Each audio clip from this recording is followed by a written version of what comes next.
Sveiki, čia Virgis, motociklų mokykla LT, kurioje mokome tiek pradedančiuosius, tiek pažengusiuosius motociklininkus saugiai ir ekstremaliai.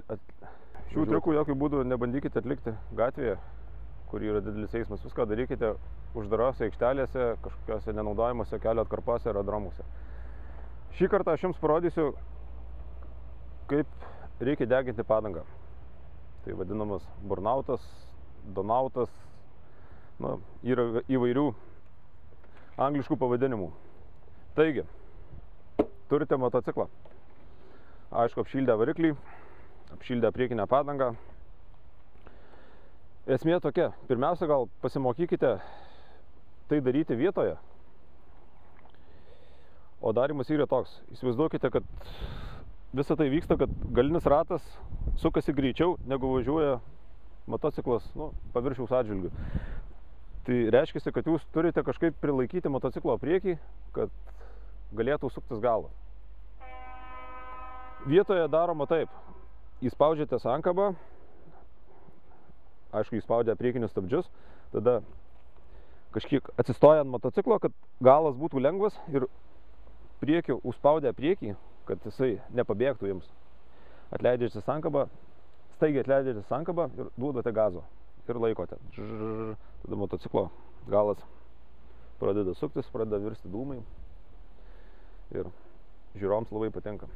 Aišku, patiks ir jums ten kažkiek laiko, kol neusimanysite jau nestovėti vietoje, o sukti ratelius. Tai vadinami jau donautai.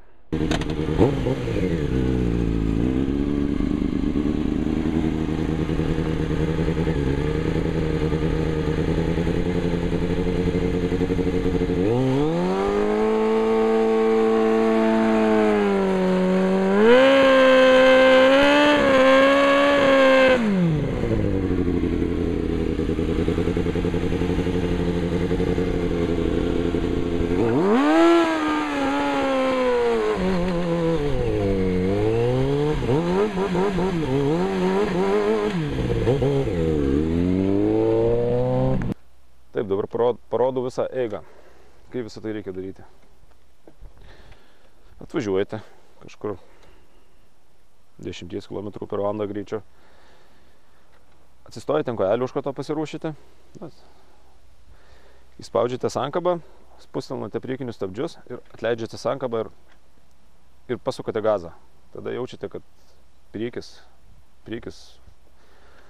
važiuoja lėtai, galas sukasi. Važiuojate ir bandykite iš pradžių įsilaikyti, kiek galite daugiau. Tai daryti, aišku, geriausia kažkoje aikštelėje, kur yra didelis plotas. Ir visą laiką, kai tai darote, laikykite paruoštą sankabą. Jeigu motociklo galas pabėgs arba šiaip motociklas užsimanys iššauti, kad jūs turėtumėte kaip saugiklį, kad tą dalyką nutrauktumėte. Na ką, einam parodysiu, kaip viskas vyksta.